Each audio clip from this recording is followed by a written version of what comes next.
भीमबेटका की गुफाएं एक ऐसी जगह है जहां समय ठहर सा गया है।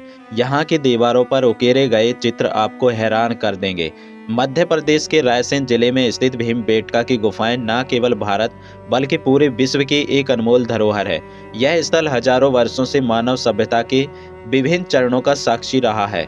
जंगलों के बीच स्थित ये गुफाएं अपनी रहस्यमयी शिला चित्रों के लिए बहुत प्रसिद्ध है।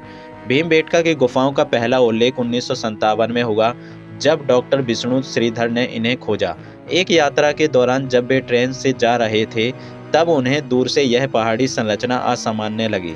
जब उन्होंने देखा, पास जाकर निरीक्षण किया, तो यहाँ की गुफाओं में हजारों वर्षों पुराने शैल चित्रों को देखकर वह चकित रह गए।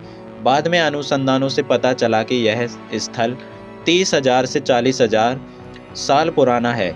यहाँ की गुफाओं में पत्थर युग से लेकर प्रारंभिक सभ्यता तक के प्रमाण मौजूद हैं।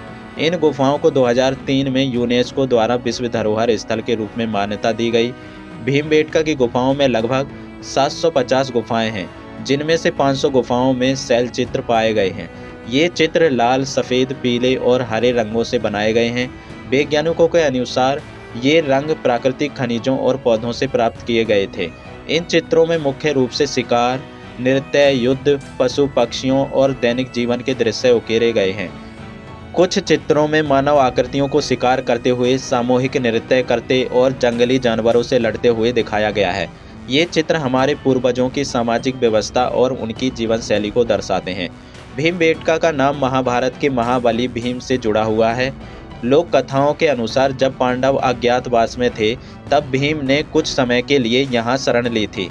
इसलिए इन गुफाओं को भीमबेटका भी कहा जाने लगा।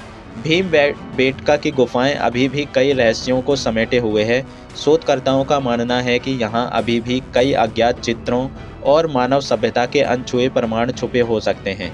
भीमबेटका की गुफाएं सिर्फ पत्थर की दीवारों पर बनी आकृतियां नहीं हैं, बल्कि ये हमारे पूर्वजों की सोच, उनकी रचनात्मकता और उनके संघर्षों की कहानी है।